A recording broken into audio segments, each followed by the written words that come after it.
ప్రకటిస్తున్నాం. తూర్పుగోదావరి జిల్లా వైసీపీ అభ్యర్థులను ఖరారు చేసేందుకు ఆ పార్టీ అధినేత జగన్ కసరత్తు చేస్తున్నారు. ఇందులో భాగంగా పిఠాపురం ఎమ్మెల్యే పెన్నెం దొరబాబును సీఎంఓకు రావాలని కాల్ చేశారు. మిథున్ రెడ్డితో కలిసి సీఎంఓకు రావాలని దొరబాబుకు ఫోన్ చేశారు. మరోవైపు నిన్నటి నుంచి తాడేపల్లిలోనే ఉన్నారు పిఠాపురం వైసీపీ కోఆర్డినేటర్ ఎంపీ వంగా గీత. పిఠాపురంలో రాజకీయ పరిణామాలు పార్టీ పెద్దలకు వివరించారు.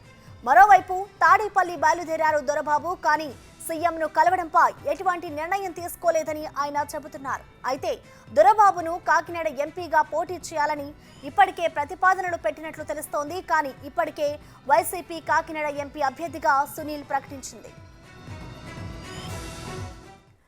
దీనికి సంబంధించిన మరింత సమాచారాన్ని మా ప్రతినిధి శివ అందిస్తారు. శివ, ప్రసన్న మొత్తం మీద చూసుకుంటే కనుక పిఠాపురం ఎమ్మెల్యే పెన్నెం దొరబాబు గత కొంతకాలంగా కూడా తీవ్రస్థాయిలో అసంతృప్తితో ఉన్న పరిస్థితి కనిపిస్తుంది. అయితే అతనికి టికెట్ ఇవ్వట్లేదని చెప్పి నెల రోజుల క్రితం చెప్పింది. అప్పటి నుంచి కూడా ఆయన అసమ్మతి ఆగ్రహంతో ఉన్న పరిస్థితి కనిపిస్తుంది. తాజాగా ఆయనకి సంబంధించి కూడా ముఖ్యమంత్రి కార్యాలయానికి రావాలని చెప్పి 3 రోజుల క్రితం పిలుపునొచ్చింది. అయినా కానీ ఆయన రాలేదు. మళ్ళీ ఈ రోజు కూడా మరోసారి ముఖ్యమంత్రి కార్యాలయం నుంచి పిలుపు వచ్చిన పరిస్థితి కనిపిస్తా ఉంది. అయితే నిన్నటి నుంచి కూడా ఎవరైతే ఎంపీ వంగా గీత కాకింపేట పిఠాపురానికి సంబంధించిన ఇన్ఛార్జి అక్కడే ఉన్నారు.